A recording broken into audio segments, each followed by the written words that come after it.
The stars had always been quiet. For thousands of years, the Corvani Empire spread across 17 star systems, conquering every species they found. They were tall creatures with gray skin and 4 arms. Their ships were massive. Their weapons were powerful. They believed they were the greatest civilization in the universe. No one had ever proven them wrong. Prince Dravak stood on the bridge of his warship, looking at a small blue planet on the screen. His scouts had found something interesting, a new species. They called themselves humans, and they had just started traveling between stars. Their colonies were small. Their ships were slow. Their weapons were primitive. Dravak smiled. This would be easy. "What do we know about them?" he asked his officer. "They are weak, my prince. They live short lives. They fight among themselves. They have no real military power." Dravak laughed. "Then they will make good slaves, or good examples." He did not ask the oracle for advice. He did not tell his father, the emperor. Dravak wanted glory for himself. He wanted to show everyone that he was strong enough to rule the empire one day. "Set course for their nearest colony," he ordered. "We will teach them who owns this part of space." The colony was called New Hope. It sat on a green world named Kepler 442b, far from Earth. 200,000 humans lived there, families, children, farmers and teachers and doctors. They had built homes and schools. They had planted gardens. They believed they were safe. They were wrong. The Corvani fleet appeared in the sky without warning. Dravak did not send a message. He did not ask for surrender. He simply gave one order: burn it all. The bombardment lasted 6 hours. When it was over, nothing remained. The cities were ash. The forests were fire. The oceans boiled. 200,000 voices went silent in a single night. Dravak watched the destruction and felt proud. "Send a message to their homeworld," he said. "Tell them this sector belongs to the Corvani Empire now. Tell them to stay away, or more colonies will burn." He thought the humans would be afraid. He thought they would run. He was very, very wrong. 3 days later, a single human ship arrived at the ruins of New Hope. It was called the Everwatch, and its captain was a man named Tai-Ho Park. He was 40 years old with gray in his hair and scars on his hands. He had fought in wars before. He had seen death before, but nothing prepared him for what he found. The planet was dead. Everything was gone. His crew walked through the ashes in silence. Some of them cried. Some of them could not speak. Tai-Ho felt something cold and hard growing in his chest. It was not sadness. It was something darker. "Captain," someone called on the radio. "We found something." Tai-Ho walked to a collapsed building that used to be a school. His soldiers stood around a small hole in the rubble. Inside, wrapped in a burned blanket, was a little girl. She was maybe 5 years old. She was alive, but barely. She held a broken toy in her hands and would not let go. Tai-Ho knelt beside her. He did not know what to say. What could anyone say? The girl looked at him with empty eyes. "Where is my mom?" she whispered. Tai-Ho picked her up gently. "You are safe now," he said. "I promise." He carried her back to the ship. His crew watched in silence. Every one of them made the same promise in their hearts that day. Someone would pay for this. Someone would answer for these crimes. Dr. Hyun Cho was the ship's scientist. She studied aliens and their cultures. She was usually calm and logical, but when she saw the data from the attack, her hands started shaking. "They did not even try to communicate," she said. "They just killed everyone. Men, women, children. They did not care." Lieutenant Sujin Kang stood beside her. She was the weapons officer, young and fierce. "Who are they?" she asked. "They call themselves the Corvani Empire. They have conquered dozens of species. They think they are the most powerful civilization in the galaxy." Hyun paused. "They think we are weak. They think we will do nothing." Sujin's eyes went cold. Then they do not know us at all. The message reached Earth 3 days later. Admiral Hana Yoon received it in her office. She was 60 years old and had served humanity her entire life. She had hoped for peace. She had worked for peace. But she knew that some enemies did not understand peace. She called an emergency meeting of the United Nations Council. Leaders from every nation watched as she played the recording from New Hope. They saw the burning cities. They heard the screaming. They watched the little girl being pulled from the rubble. When the recording ended, the room was silent. Admiral Yoon stood and faced the cameras. Her voice was broadcast to every human world, every station, every ship. They came to our home, she said. They killed our people. They murdered our children. They did this because they believed we were weak. They believed we would be afraid. She paused. Her eyes were hard as stone. They were wrong. She looked directly into the camera. To the Corvani Empire, I have only this to say. You wanted war. You will have it. But you will not enjoy it. You will not win it. And when it is over, you will understand the mistake you made. She took a breath. You challenged humanity. Congratulations. You just woke up the most deadly civilization in the cosmos. Across the galaxy, the Corvani Empire waited for humanity to surrender. Instead, there was only silence. The deep, terrible silence before the storm. And then the humans began to move. Oracle Thesson was old. He had lived for 800 years, longer than any other Corvani. His skin had turned white with age, and his 4 arms moved slowly now. But his mind was still sharp. He had studied thousands of species across the galaxy. He knew which ones were dangerous and which ones were not. When he heard what Prince Drevak had done, he felt fear for the first time in centuries. He requested a meeting with the High Council. The Great Hall was filled with the most powerful Corvani leaders. Emperor Vorath sat on his throne, looking bored. High Commander Veltris stood in his military uniform, confident and proud.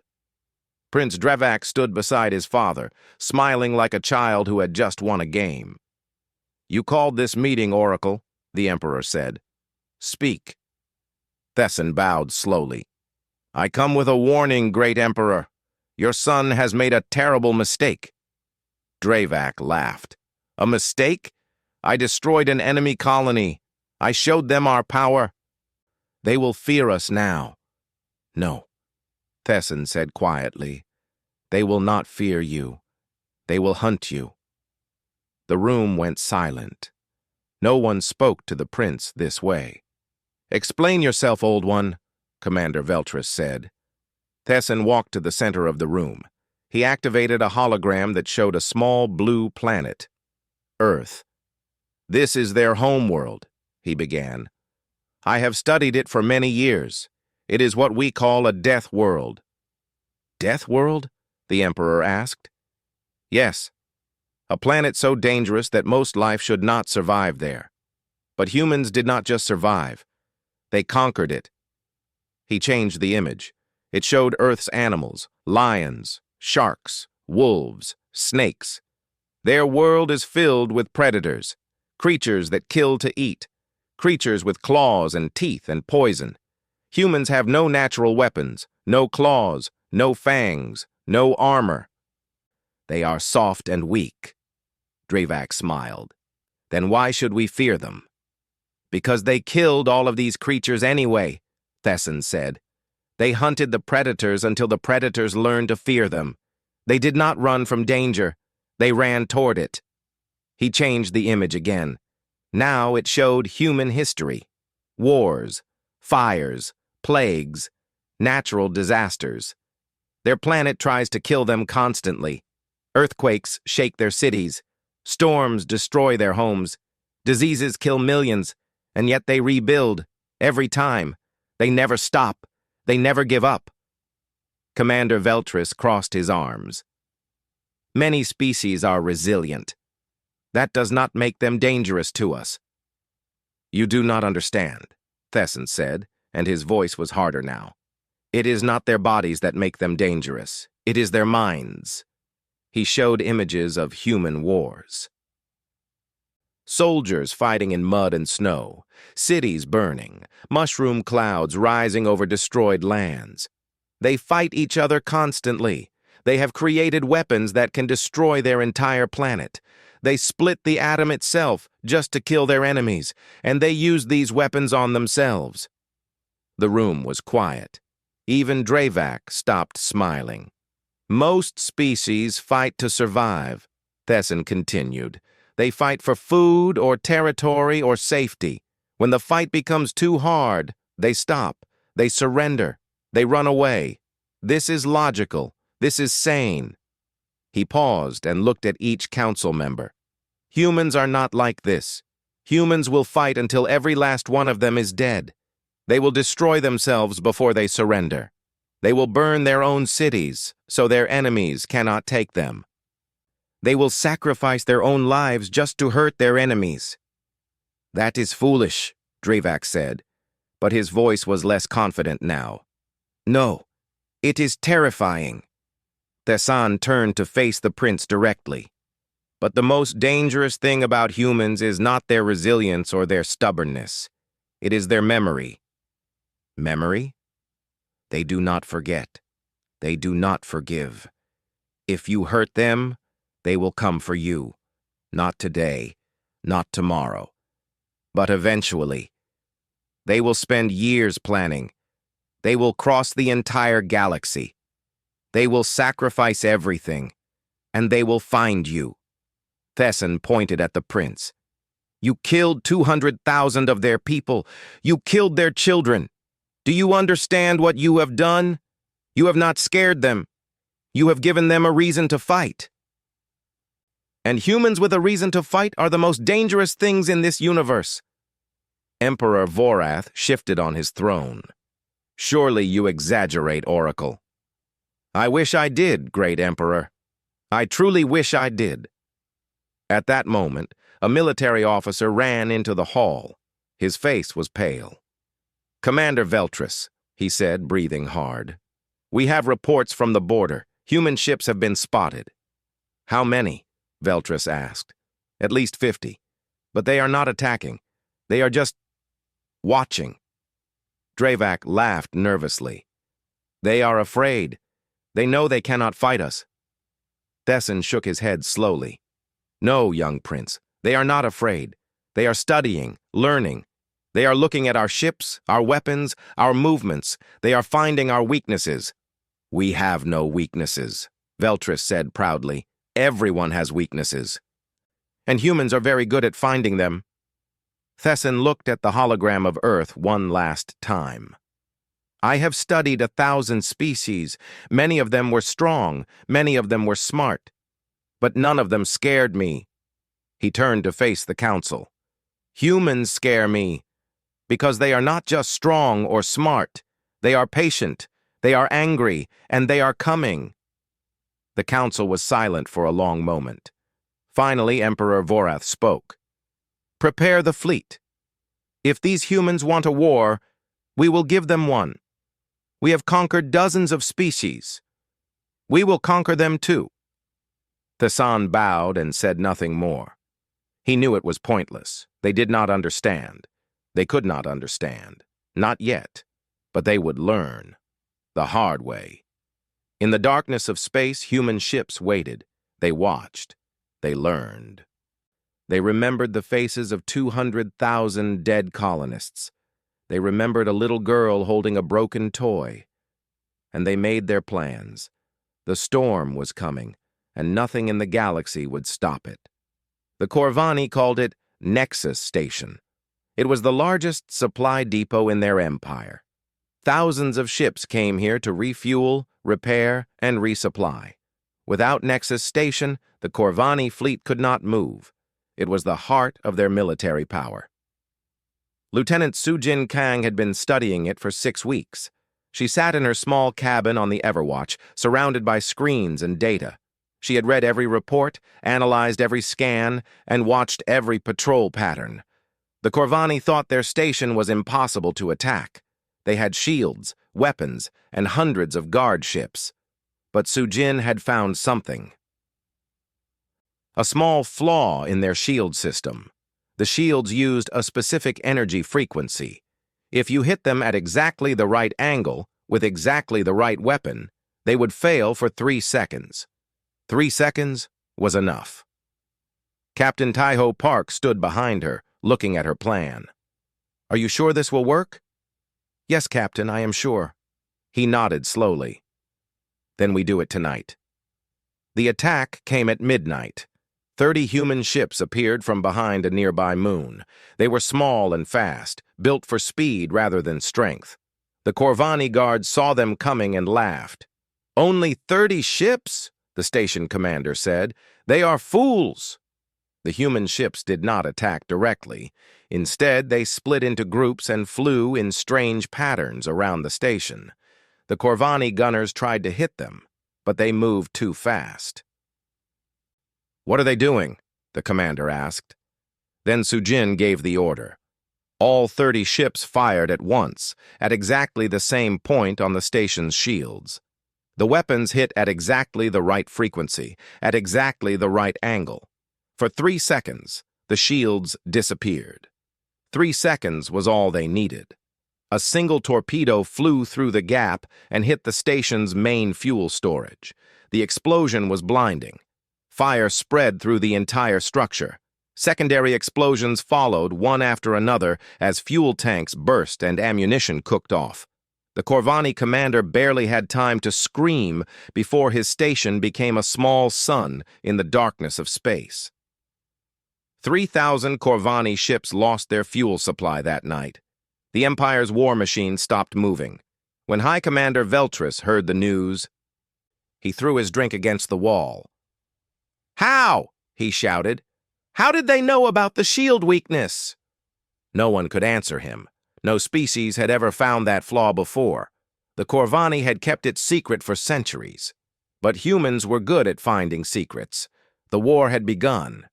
On a moon called Telvar 5, Sergeant Minho Bayek led a ground assault. His squad had 100 soldiers. The Corvani had 500. The numbers did not matter to Minho. "Remember New Hope," he told his soldiers. "Remember why we fight." They attacked at dawn. The Corvani expected them to use tactics, to be careful, to fight like civilized beings. Instead, the humans fought like animals. Minho led from the front, his rifle blazing. When his rifle ran out of ammunition, he used his pistol. When his pistol was empty, he used his knife. He did not stop. He did not slow down. He just kept moving forward, killing everything in his path.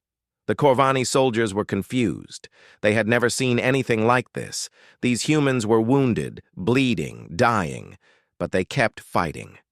They did not retreat. They did not surrender. They just kept coming. One Corvani officer tried to run. A human soldier with both legs broken dragged herself across the ground and shot him in the back. Another human, his arm completely gone, tackled a Corvani and choked him with his remaining hand. By sunset, the moon belonged to humanity. A Corvani prisoner looked at Minho with fear in his eyes. "What are you?" he whispered. Minho wiped the blood from his face. "We are human, and you should not have made us angry." Word spread through the Corvani military. Soldiers began to whisper a new word: Death Worlders. They said humans could not be killed. They said humans felt no pain. They said humans were monsters wearing the skin of soft creatures. None of this was true, of course. Humans felt pain. Humans could die. But humans had something the Corvani did not have: a reason to keep fighting even when everything hurt. High Commander Veltris decided to end the war quickly. He gathered 800 capital ships, the largest fleet in Corvani history. He would attack Earth directly and crush humanity before they could cause more damage. Captain Taiho Park received the news calmly. He had only 200 ships to defend the solar system. His officers looked worried. We are outnumbered 4-1, Sujin said. Yes, Taiho agreed. They should have brought more ships. His officers stared at him. He was not joking. The two fleets met at the edge of the solar system near Neptune. The Corvani ships were massive and powerful. The human ships were small and fast. From a distance, it looked like a giant facing a group of insects. Veltris opened a communication channel. His face appeared on every human screen. Humans, he said proudly. You have fought well, but this is over. Surrender now, and some of you may live. Continue fighting, and you will all die. There was silence for a moment. Then Captain Taiho's face appeared on the Corvani screens. I have a different offer, he said quietly. Turn your ships around and go home. Leave now, and some of you might survive. Veltris laughed. You are outnumbered 4-1. You cannot win. You are right, Taiho said. We probably cannot win, but you need to understand something about humans. We do not fight because we think we will win. We fight because some things are worth dying for. He paused. You killed our children on New Hope. Every person in this fleet has already accepted death. We are not here to survive. We are here to make you pay. He smiled coldly. So come and fight, Commander. But understand this. Win or lose, you will remember this day for the rest of your very short life. The channel closed. Veltris felt something strange in his chest. It took him a moment to recognize it. Fear. Then the human ships began to move. The Battle of Neptune's Veil began in silence. 800 Corvani ships faced 200 human ships. The math was simple. The Corvani should win easily. They had more guns, more shields, more everything. But war is not about math. Captain Taiho Park stood on the bridge of the Everwatch, calm as stone. Around him, his crew worked with quiet focus. No one was afraid. Fear had left them weeks ago, replaced by something harder and colder. All ships, engage, he ordered. The human fleet exploded into motion. Their ships were smaller, but they moved like nothing the Corvani had ever seen. They twisted and turned through space, dodging fire that should have destroyed them. They flew in patterns that made no sense, until suddenly they did. The Corvani gunners could not hit them. Every time they aimed, the human ships were already somewhere else. What is wrong with them? Veltris shouted. Why can they not hold still? The answer was simple. Human pilots were flying at speeds and angles that would kill any other species. The force on their bodies was crushing. Blood vessels burst, bones cracked. Some pilots passed out and woke up seconds later, still fighting. They did not care. Pain was temporary. Victory was forever. Dr. Hyun Cho sat in the communications room, listening to Corvani transmissions. What she heard made her smile grimly. They are breaking us apart, a Corvani captain screamed. 3 ships just flew between our formation.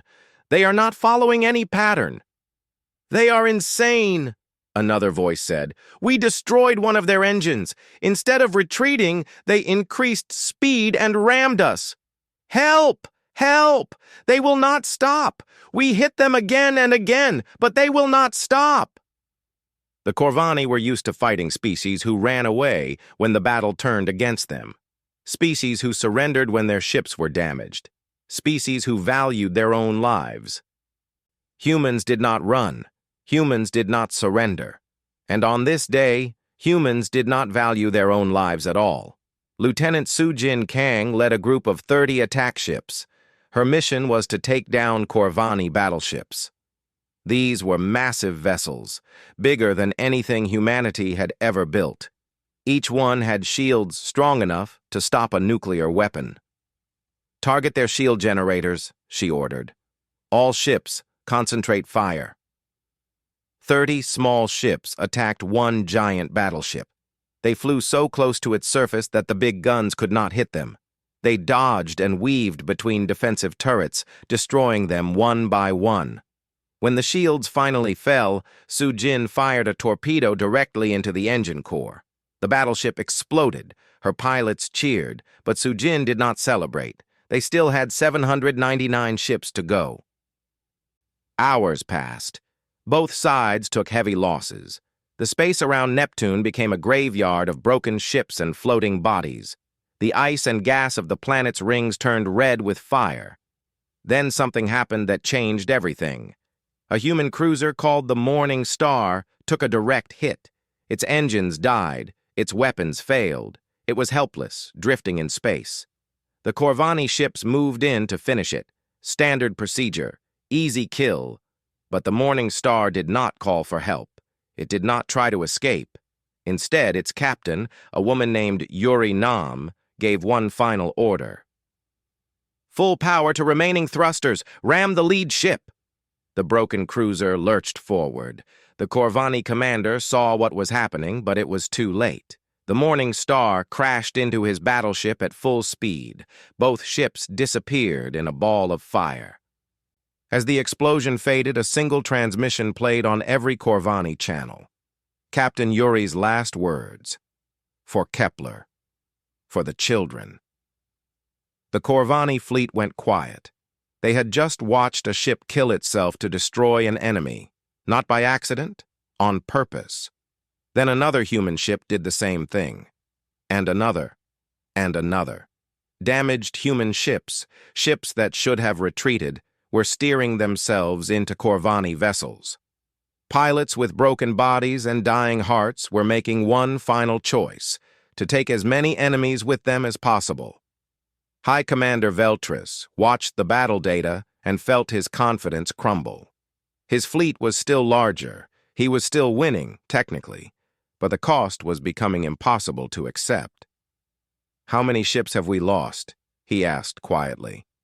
342, Commander. "And the humans?" 91. Veltris did the math. He had lost almost 4 ships for every human ship destroyed. At this rate, he would have nothing left before the humans were finished. But that was not what truly scared him. What scared him was the escape pods. After every Corvani ship was destroyed, escape pods launched. Survivors trying to flee. After every human ship was destroyed, there were no pods, no survivors, no one trying to escape. The humans were not even trying to survive. They had already decided to die. The only question was how many Corvani they could take with them first. Admiral Hana Yoon watched the battle from her command center on Mars. Her face showed nothing, but her hands were shaking. Every lost ship was a crew she had known. Every explosion was friends she would never see again. "Admiral," an officer said softly, "we are winning, but the losses—" "I know," she said. "I know." She opened a channel to Captain Tai Ho. "Tai Ho, status report." His face appeared on screen. He was bleeding from a cut on his forehead. Behind him, his bridge was on fire. "We are holding," he said. "Their fleet is breaking. Another hour and they will retreat." "And our losses?" He paused. 112 ships destroyed. No survivors. Hana closed her eyes. 112 ships, thousands of people, gone. "They died well," Tai Ho said quietly. "They died as heroes." I know they did." Hana took a breath. "Finish this, Captain. Finish it for them." On the Corvani flagship, Prince Dravak was screaming at his officers. "How is this possible? They are weaker than us. They should be losing." No one answered him. What could they say? High Commander Veltris looked at the battle map. His fleet was scattered. His commanders were panicking. His soldiers were refusing to advance. For the first time in his life, he understood what the Oracle had tried to tell him. These creatures, these soft, weak, short-lived creatures, were not like any enemy he had ever faced. They were not fighting to win. They were fighting to destroy, and they did not care if they destroyed themselves in the process. "Order the retreat," he said quietly. "Commander?" Dravak stared at him. "We cannot retreat. We are the Corvani Empire." "Look at the battle, you fool," Veltris pointed at the screen. "We have lost half our fleet. They have lost less than half of theirs. And they are still coming. They are still fighting.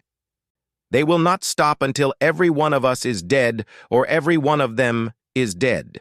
He turned to his communications officer. Order all ships to retreat, now, before there is nothing left to save. The Corvani fleet began to withdraw. Broken and bleeding, they fled from the small blue planet and its terrible defenders. Behind them, the human fleet did not celebrate. They did not cheer. They simply watched their enemies run, and they remembered the faces of everyone they had lost. The battle was over, but the war was just beginning. The Corvani thought the war was over when they retreated. They thought the humans would stay in their little solar system and lick their wounds. They thought wrong. 1 month after the Battle of Neptune's Veil, human ships appeared in Corvani space, not to defend, to attack. Captain Taiho Park led the assault fleet. His orders were simple: liberate every species the Corvani had enslaved, destroy every military target, and make the Empire pay for what they had done. The first planet they freed was called Velthan. The Corvani had conquered its people 50 years ago. The Velthani were small creatures with blue skin and large eyes. They had been slaves ever since, working in mines and factories, dying by the thousands every year. When human soldiers landed on Veltan, the Velthani did not know what to do. They had never seen anyone fight the Corvani before. Sergeant Minho Bayek walked into a slave camp and cut the chains off the prisoners. An old Velthani looked up at him with tears in his eyes. "Who are you?" the old one asked. "We are humans," Minho said. "And you are free now." Word spread across the galaxy. The humans were coming. The humans were winning. The humans were freeing the slaves. Species that had lived under Corvani rule for centuries began to hope. Some of them started fighting back. Small rebellions grew into large ones. The empire that had seemed unbreakable was falling apart. High Commander Veltris tried to rally his forces, but it was too late. The Corvani military was broken. Their supply lines were cut. Their soldiers were afraid. Every day more territory fell to the advancing humans. Prince Drevak hid in the imperial palace, surrounded by guards. He had stopped laughing weeks ago. He had stopped sleeping, too. Every night he dreamed of human soldiers breaking down his door. Oracle Thesson visited him once. The old advisor looked at the prince with something close to pity. "I warned you," Thesson said quietly. "I told you what would happen." Drevak said nothing. What was there to say? "They will come for you," Thesson continued. "Not for the Empire, not for the throne. For you specifically. You ordered the attack on New Hope. You killed their children. They will never forgive that. They will never forget." "Then help me," Drevak begged. "Find a way to stop them." Thesson shook his head. "There is no way to stop them. There is only one thing you can do now." "What?" "Surrender. Face their justice. Maybe they will show mercy." Drevak laughed bitterly. "Mercy? After what I did?" "Humans are strange creatures," Thesson said. "They can hate with their whole hearts, but they can also forgive. Sometimes." He paused. "It is your only chance." 3 months after the Battle of Neptune's Veil, the human fleet reached the Corvani homeworld. 200 ships surrounded the planet, their weapons armed and ready. Captain Taiho Park broadcast a message that every Corvani citizen could hear. "People of the Corvani Empire," he said, "we did not start this war. You did. You came to our home. You killed innocent people. You murdered children. You did this because you thought we were weak. You thought we would be easy to conquer." He paused. His voice was calm but hard as steel. "You were wrong. But we are not monsters. We did not come here to destroy your civilization or enslave your people. We came for justice. We came to make sure you can never hurt anyone again." He listed the human demands. The Corvani military would be dissolved. Reparations would be paid to every species they had enslaved. All conquered worlds would be freed. And one more thing. Prince Drevak will surrender himself to stand trial for the massacre at New Hope. This is not negotiable. If he is not delivered to us within 48 hours, we will come and get him ourselves." Emperor Vorath received the message in his throne room. He was old and tired. The war had broken him. His empire was gone. His fleet was destroyed. His people were suffering. He looked at his son hiding in the corner like a frightened child. "Guards," the emperor said quietly, "take the prince to the humans." Drevak screamed and fought, but it did not matter. 2 days later, he stood before a human court, facing charges of genocide. The trial lasted 3 weeks. Drevak tried to defend himself. He said he was following tradition. He said he was protecting his empire. He said he did not know the colonists were civilians. No one believed him. On the last day of the trial, they brought in a witness. A small girl, maybe 6 years old now. The only survivor of New Hope. She walked to the front of the courtroom and looked at the prince. "He killed my mom," she said simply. "He killed my dad. He killed everyone." Drevak could not meet her eyes. He was found guilty and sentenced to life in prison. He would spend the rest of his days in a cell, alone, remembering what he had done. Some said the sentence was too light. They wanted him dead. But Admiral Hana Yun explained the human reasoning. "Death would be a mercy," she said. "He gets to live with his guilt forever. He gets to watch his empire become a memory. He gets to know that everything he did was for nothing." That was the human way. Not cruelty. Something worse. Justice. After the war, Sergeant Minho Bayek was walking through a Corvani city. The streets were quiet. The people were afraid. A small Corvani child stepped out from behind a building. She looked at Minho with big, scared eyes. He stopped and knelt down to her level. She was just a child. She had done nothing wrong. The sins of her people were not her sins. "The war is over," he said through his translator. "You are safe now." "Are you going to hurt us?" she asked. "No, we do not hurt children." He reached into his pack and pulled out a ration bar. "Here, are you hungry?" She took it slowly, still afraid. Then she looked at him with confusion. "Why are you helping me? We are enemies." Minho smiled sadly. "We were enemies because your leaders made us enemies. But the war is over now. We do not have to be enemies anymore." The girl did not understand. Maybe she would someday. Across the galaxy, in the Great Hall of the Galactic Assembly, representatives from 1,000 species watched the recordings of the human war. They saw the destruction. They saw the courage. They saw the mercy. When the recordings ended, the assembly was silent.